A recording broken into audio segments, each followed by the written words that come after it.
hukum memakai parfum di bulan suci Ramadan jelas batal. Oh, batal. Iya, kalau misalkan sambil minum sirup.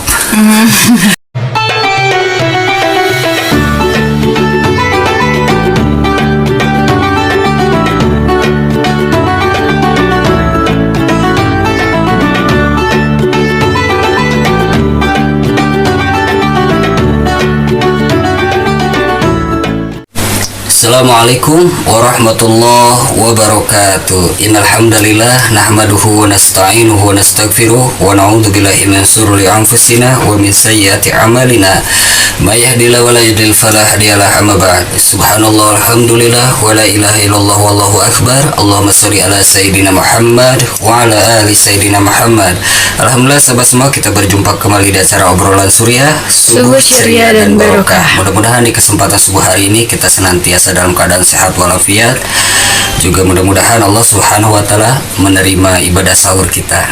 Amin ya Allah. Selain itu Allah menerima ibadah salat subuh kita, dan Allah Subhanahu wa taala menguatkan saum kita sampai menjelang maghrib.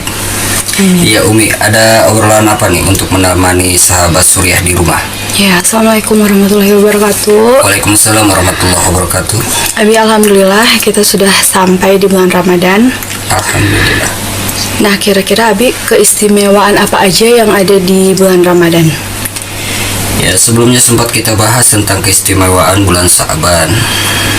Terus kemarin kita sempat bahas juga sedikit tentang kemuliaan dan keistimewaan bulan Ramadan. Bulan Ramadan apa sih istimewanya? Jelas istimewa. Salah satunya Allah Subhanahu wa taala menurunkan kalamullah, menurunkan Al-Quran itu tepat di bulan Ramadan, tanggal 17 Ramadan. Jadi nuzulul Quran, bulan diturunkannya Al-Quran, kalamullah. Ketika Al-Quran itu diturunkan kepada sosok seorang nabi, maka menjadi rajanya para nabi. Ketika yang membawa kalamullah itu, yang membawa Al-Quran itu jatuh kepada salah seorang malaikat, maka malaikat itu menjadi rajanya para malaikat. Dan ketika Al-Quran itu turun di salah satu bulan, maka bulannya juga menjadi rajanya bulan. Dan tepat di hari Jumat, harinya pun menjadi rajanya hari. Begitu istimewanya Al-Quran. Maka dari itu salah satu keistimewaan dari bulan suci Ramadan adalah di mana bulan ini tempat turunnya kalamullah, yaitu Al-Quranul Karim. Begitu banyak keutamaan, fadilah-fadilah dari Al-Quran, karena menjadi mukjizat yang paling besar, penyempurnaan dari kitab-kitab sebelumnya. Jadi image Al-Quran itu bukan cuma untuk, kalau di image di film-film kan, kalau ada misalkan hal-hal mistis baru dibacakan Al-Quran, jauh daripada itu. Meskipun salah satunya seperti dibacakan ayat kursi, maka Allah Subhanahu wa taala akan lindungi dari godaan setan. Fadilah dan keutamaan daripada Al-Quran begitu banyak. Bahkan salah satunya Al-Quran adalah menjadi imam bagi kita semua. Barang siapa yang menjadikan Al-Quran sebagai imam, maka Al-Quran akan membimbingnya ke surga. Tapi barang siapa yang menjadikan Al-Quran sebagai makmumnya, maka Al-Quran akan mendorongnya masuk ke neraka. Nauzubillahi min dzalik. Itu yang pertama. Keistimewaan yang pertama adalah bulan ini adalah bulan tepat di mana diturunkannya Al-Quran. Yang kedua, dibukanya pintu-pintu surga. Dalam sebuah hadis riwayat Bukhari dan Muslim, di bulan Ramadan itu seluruh pintu-pintu surga Allah Subhanahu wa taala buka, dan seluruh pintu-pintu neraka Allah Subhanahu wa taala tutup, dan seluruh setan-setan Allah Subhanahu wa taala belenggu. Bayangin coba, saking spesialnya istimewanya bulan suci Ramadan. Ketika surga dibuka, pintu-pintu neraka ditutup oleh Allah Subhanahu wa taala, dan setan-setan dibelenggu, maka kata alim ulama, kita sebagai manusia, sebagai makhluk Allah pun harus berperilaku seperti itu. Maksud dan makna daripada Allah Subhanahu wa taala membuka pintu-pintu surga, maka kita sebagai manusia di bulan suci Ramadan ini harus memperbanyak kebaikan, memperbaiki ibadah-ibadah, sholatnya lebih diperbaiki lagi, kekhusyuannya, toharohnya. Nah, ketika pintu-pintu neraka itu ditutup, maka kita senantiasa menutup rapat-rapat maksiat dan setan-setan dibelenggu, maka hawa nafsu kita senantiasa kita ikat. Nah, itu kata alim ulama, karena Allah Subhanahu wa Ta'ala sedang membuka pintu surga, menutup pintu neraka, dan membelenggu setan. Yang jadi pertanyaan, pintu surga dibuka oleh Allah Subhanahu wa Ta'ala, pintu neraka ditutup oleh Allah Subhanahu wa Ta'ala, dan setan-setan dibelenggu. Kalau setan sudah dibelenggu, berarti sudah tidak ada godaan. Tapi kenapa di bulan suci Ramadan masih banyak orang yang bermaksiat, masih orang yang berdosa? Sempat pertanyaan itu ditanyakan juga sama Abi Umi ke guru-guru. Iya. Kenapa itu bisa terjadi padahal setan sudah tidak menggoda kita tuh di bulan suci Ramadan? Maka jawaban daripada guru, setan itu bareng kita tuh bukan 1-2 bulan. Kalau dalam 12 bulan, dalam 1 tahun 12 bulan, 1 bulan tidak diganggu, maka setan itu bersama kita 11 bulan. Iya. Dia didik kita, dididik tuh kita tuh. Dia tanamin sifat marah dalam diri kita. Dia tanamin sifat-sifat jelek selama 11 bulan. 1 bulan setan itu diistirahatkan, dibelenggu. Ketika sifat-sifat itu masih nempel dalam diri kita, tanpa sadar perilaku kita sudah sesuai didikan setan. Setan dibelenggu 1 bulan dan bersama kita 11 bulan. Ketika di bulan Ramadan, dilihatlah hasil cetakan setan ini. Apakah kita masih bermaksiat, berbuat dosa tanpa gangguan setan dan murni dari hawa nafsu kita yang sudah dididik selama 11 bulan sama setan itu. Maka dari itu, pandai-pandai di bulan suci Ramadan ini, ketika kita bagaimana caranya mengolah emosi, karena Rasulullah SAW begitu menekankan wahafidhi lisan di bulan suci Ramadan ini, jangan berbahasa kotor. Jadi sebaik mungkin ini kata-kata itu dijaga. Menjaga perkataan. Jaga perkataan, tidak berkata kotor, berteriak-teriak, berbuat mengumbar nada yang begitu tinggi tanpa alasan yang jelas. Kalau misalkan militer kan sudah jelas kalau baris berbaris kan. Tapi misalkan memanggil seseorang dengan nada yang begitu tinggi ataupun bercanda yang banyak berlebihan yang sia-sia, dari perkataan saja ketika di bulan suci Ramadan begitu banyak arahan-arahan dari Rasulullah SAW. Dari mulai ucapan pun harus dijaga, karena bisa menghilangkan pahala dari puasa itu tersendiri, hanya mendapatkan lapar dan dahaga. Yang pertama, keistimewaannya adalah diturunkannya Al-Quran. Yang kedua, Allah Subhanahu wa Ta'ala membuka begitu banyak atau membuka seluruh pintu-pintu surga, menutup seluruh pintu neraka, dan setan-setan dibelenggu oleh Allah Subhanahu wa Ta'ala. Dan yang ketiga yang paling spesial juga adalah di bulan suci Ramadan ada 1 malam yang lebih baik daripada 1000 bulan, yaitu malam Lailatul Qadar. Inna anzalnahu fi Lailatul Qadar. Dalam surah Al-Qadar sudah dijelaskan bagaimana keistimewaan daripada malam Lailatul Qadar. Apakah malam Lailatul Qadar itu malam di mana para malaikat turun, malam di mana diturunkannya begitu banyak rahmat Allah Subhanahu wa Ta'ala, dan malam ini lebih baik daripada malam 1000 bulan. Begitu istimewanya.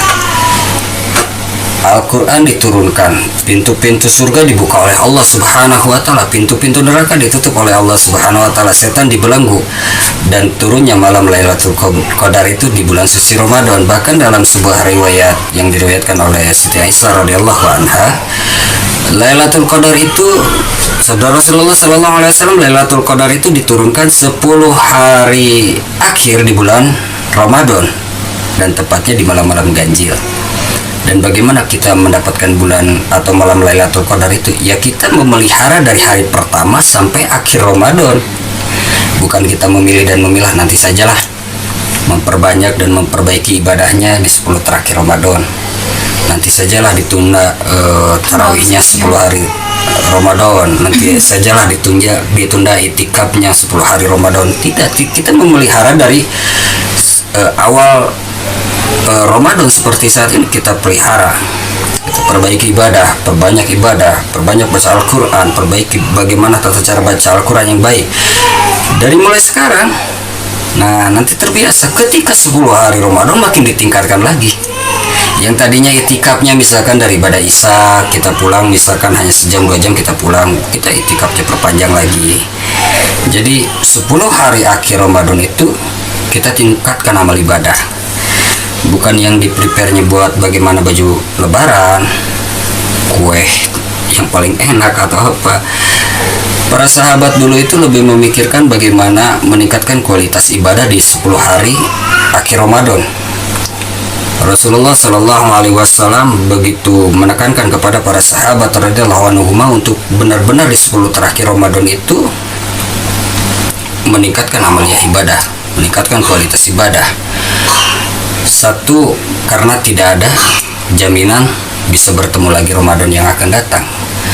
Dan sebuah kecelakaan ketika didapati bulan Ramadan tapi tidak mendapatkan ampunan dari Allah Subhanahu wa taala, yang itu sempat diaminkan oleh Rasulullah Shallallahu alaihi wasallam ketika malaikat Jibril alaihissalam berdoa, sungguh celaka orang-orang yang mendapati bulan suci Ramadan tapi tidak mendapatkan ampunan Allah Subhanahu wa taala.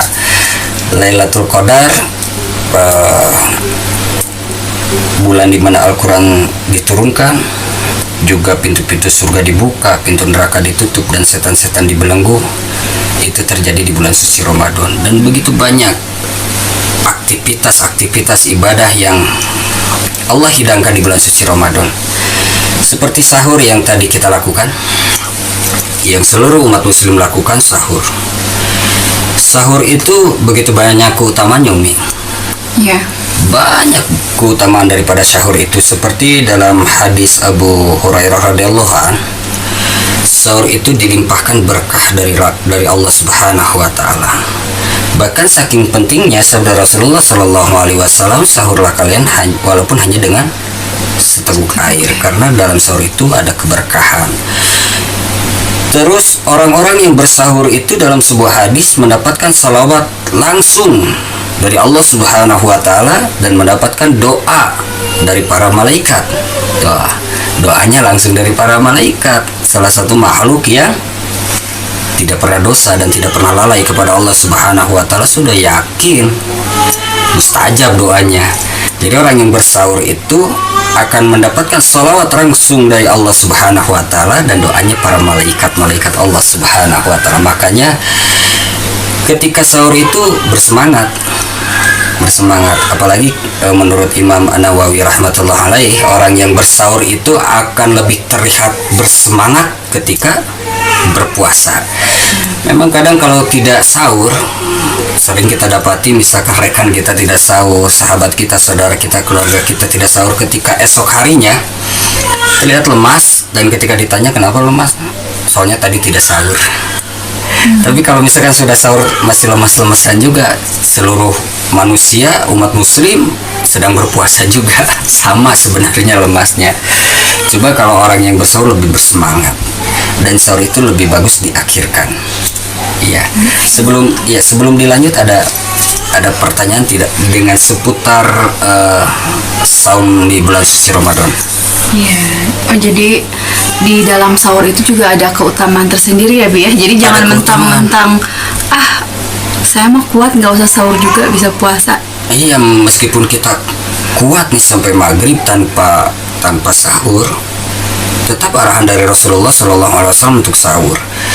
Karena sahur ini membedakan puasanya kita dengan umat yang lain. Satu, sebagai sunnah dari Rasulullah Shallallahu alaihi wasallam, juga yang tepat untuk beristighfar kepada Allah Subhanahu wa taala, karena orang-orang yang sahur itu akan diampuni dosanya oleh Allah Subhanahu wa taala, seperti dalam Quran surah Al-Imran ayat 17, wal mustaghfirina bil ashar orang-orang yang memohonkan ampun kepada Allah Subhanahu wa taala di waktu sahur, ataupun dalam Quran surah Az-Zariyat ayat 18 bagaimana tentang beristighfar memohon ampun kepada Allah Subhanahu wa taala di waktu sahur, karena waktu yang tepat untuk beristighfar kepada Allah Subhanahu wa taala.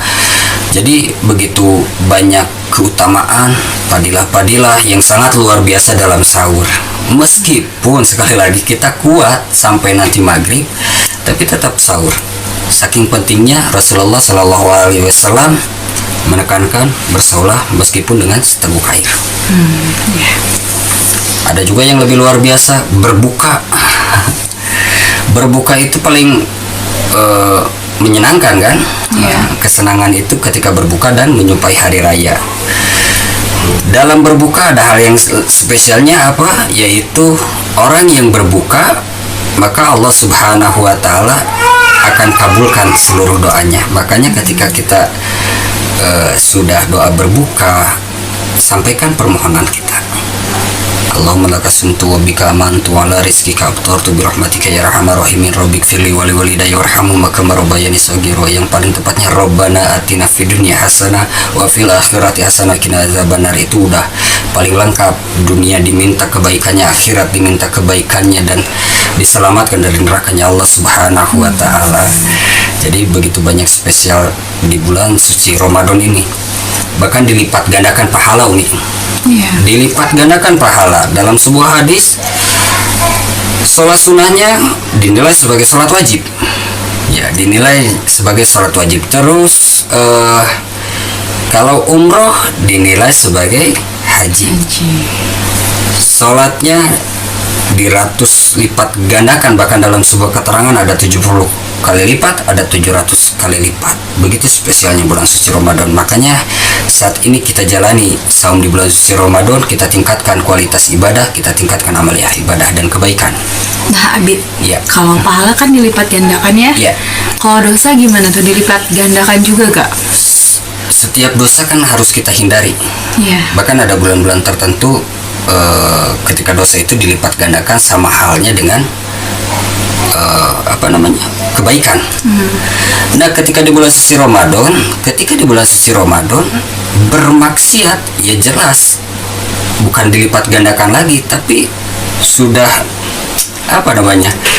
bahkan hanya sekedar sengaja membatalkan saum di bulan Ramadan tanpa uzur, maka sudah tidak bisa ditebus lagi dengan qada saum 1 hari atau seminggu. Seumur hidup pun sudah tidak bisa dibayar itu dosa.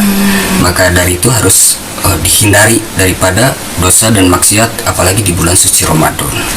Yang segala sesuatu halal, seperti orang yang sudah menikah, ada kelamu halal di siang hari, maka haram hukumnya, ditinggalkan. Apalagi yang jelas mutlak dosa, harus jelas-jelas dijauhi. Yang sudah jelas-jelas maksiat di siang hari ataupun di malam hari di bulan suci Ramadan, jelas-jelas harus dijauhi.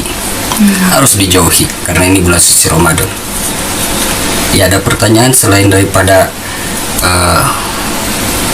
mungkin berkaitan dengan saum atau hal-hal yang membatalkan?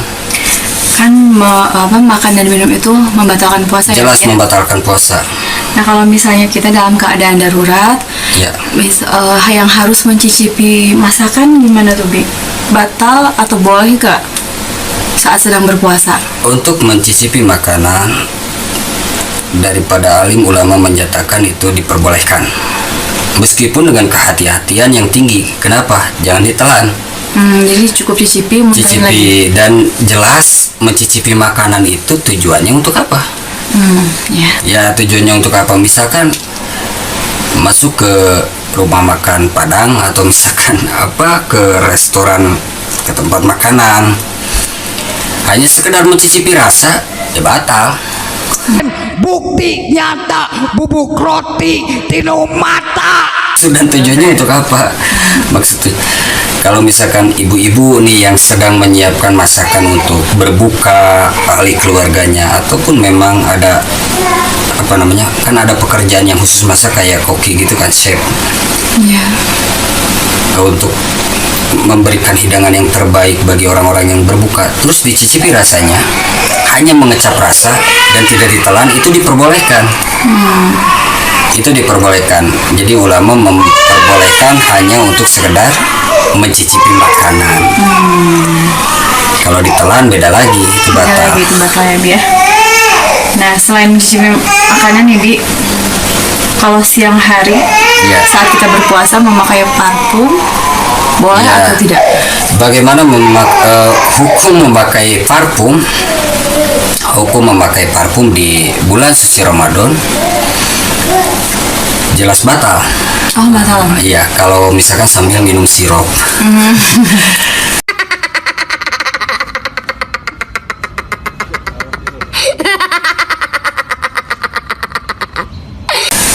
Ada yang mengkategorikan makruh para alim ulama, ada yang mengkategorikan mubah, jadi diperbolehkan. Bahkan menurut Imam Syafi'i ini merupakan sebuah foya-foya atau kesenangan. Jadi memakruhkan hal tersebut. Ada juga yang memperbolehkan karena ini merupakan sunnah. Iya. Merupakan sunnah. Jadi tidak menghilangkan kesunahannya itu, jadi diperbolehkan untuk memakai parfum di bulan suci Ramadan.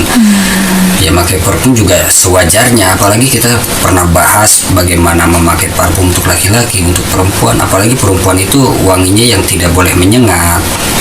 Ya, tidak boleh menyengat, hanya untuk menutupi aroma yang keluar dari tubuh.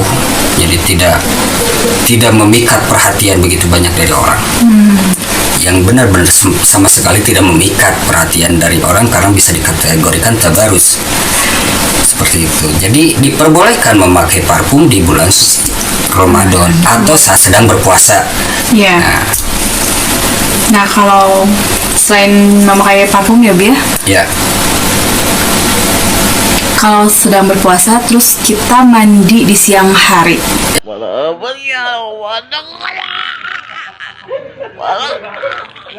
ya kalau terus sikat mandi. gigi gimana? Ya, kalau mandi di siang hari, hukumnya makruh. Makruh. Para alim ulama menyatakan ketika mempergunakan begitu banyak air, ketika sedang berpuasa mempergunakan begitu banyak air, berkumur, mandi, berendam, Untuk cuci muka aja gimana? hukumnya makruh. Hukumnya makruh. Bukan tidak boleh mandi, bukan tidak boleh berendam, bukan tidak boleh kumur-kumur, tapi begitu banyak mempergunakan air, khawatir punya niatan menghilangkan dahaga dengan cara lain, atau misalkan ketika kumur-kumur khawatir juga tidak ada kehati-hatian terus ada yang tertelan, kan batal juga itu daripada puasa yang kita lakukan. Maka dari itu untuk pemakaian air tersebut, apalagi dengan jelas-jelas untuk menghilangkan dahaga, misalkan di siang hari sengaja berendam ataupun memperbanyak kumur-kumur, bukan waktunya wudhu terus kumur-kumur, cuci muka misalkan 5 menit sekali, ataupun mandi sejam sekali, itu hukumnya makruh. Bahkan para alim ulama menekankan untuk berhati-hati mempergunakan air di bulan suci Ramadan. Jadi jelas ketentuannya gitu. Kalau sikat gigi itu sendiri gimana Bi? Kalau untuk sikat gigi juga ada yang mengkategorikan makruh, ada yang memperbolehkan, dan lagi-lagi ini memerlukan kehati-hatian yang tinggi. Ketika kita pakai kayu siwak itu kan tidak ada tidak ada pasta gigi yang tidak berasa gitu. Tapi kalau misalkan kita sikat gigi sudah ada odolnya, khawatir ya, terus mengundang banyak ludah dan tertelan, akhirnya batal daripada saum yang kita lakukan. Lebih amannya pakai kayu siwak untuk tetap menjaga kebersihan mulut. Terus kita bisa sikat gigi setelah makan sahur ataupun setelah kita berbuka. Cuma geser waktu saja. Ataupun sikat gigi tanpa memakai pasta gigi agar lebih aman. Karena khawatir daripada pasta giginya itu rasanya tertelan, itu yang bisa menyebabkan batal puasa, meskipun kategorinya sebagian ulama mengatakan makruh dalam penggunaan pasta gigi ini ada yang mengatakan membolehkan, cuma tetap dalam kehati-hatian yang begitu tinggi. Jadi lebih baik kita berhati-hati gitu. Lebih baik kita dalam waktu-waktu sedang berpuasa ya ditinggalkan dulu, kita geser waktunya setelah sahur dan setelah kita makan berbuka. Dan lebih enaknya pakai kayu siwak. Kayu siwak untuk laki-laki aja atau bisa perempuan bisa untuk perempuan juga, bisa untuk perempuan. Bahkan fadilah keutamaan daripada bersiwak itu sangat banyak. Selain pada keutamaan yang didapatkan di akhirat, keutamaan di dunia pun akan kita dapat. Salah satunya daripada kesehatan gigi dan mulut. Juga dalam kitab Fadhail Amal pernah Abi baca itu bisa menyembuhkan daripada sakit kepala.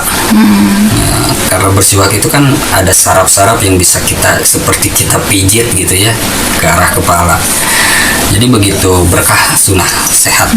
Untuk laki-laki dan perempuan juga ya? Bisa ya. Iya. Terus ada satu lagi nih Bi pertanyaannya. Katanya memotong kuku atau mencukur rambut saat berpuasa itu bisa membatalkan, bener nggak sih Bi? Pernah dengar pernyataan tersebut, tapi itu tidak jadi masalah, tidak membatalkan puasa. Tidak membatalkan puasa karena itu termasuk fitrah daripada yang harus dilakukan kita sebagai manusia. Bahkan umat muslim itu tidak boleh memelihara kuku lebih daripada 40 hari, harus dipotong kan. Terus cukur rambut boleh, tidak membatalkan puasa. Kalau misalkan cukur rambutnya sambil minum es kelapa ya batal. Bukti nyata bubuk roti tino mata. Jadi cukur rambut, potong kuku saat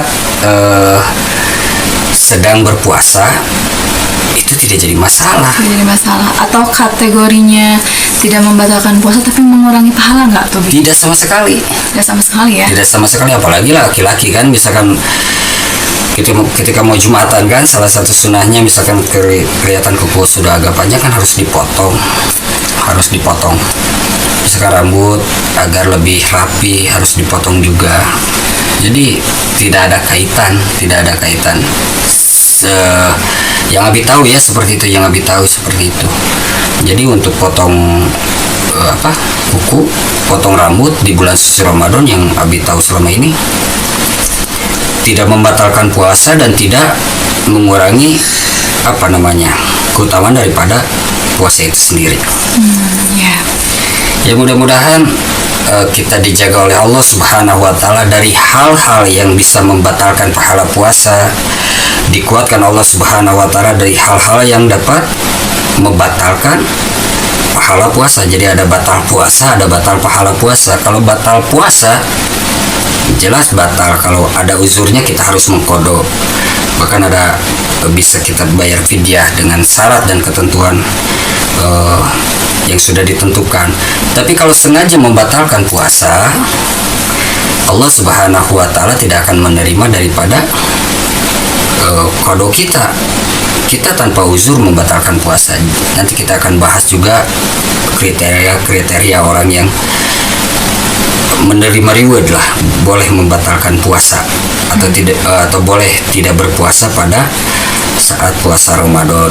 Orang-orang seperti apa, misalkan sedang haid sudah jelas kan, ataupun orang tua yang sudah uzur yang khawatir terjadi sesuatu boleh nanti bayar fidyah, ataupun yang sedang sakit dengan ketentuan misalkan sakit ketika harus menahan lapar dan dahaga 11 jam sampai maghrib, memungkinkan mengkhawatirkan terjadi sesuatu, itu boleh juga dan nanti bisa diqadha ketika sehat.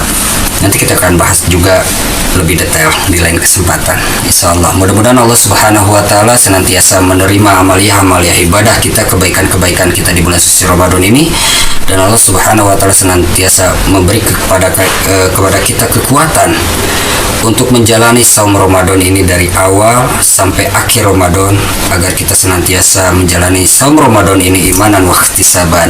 Insyaallah mudah-mudahan yang sederhana sebentar ini ada manfaat bagi sahabat semua. Mohon maaf atas khilaf dan kekurangan jumpa lain kesempatan, insyaallah. Assalamualaikum warahmatullahi wabarakatuh.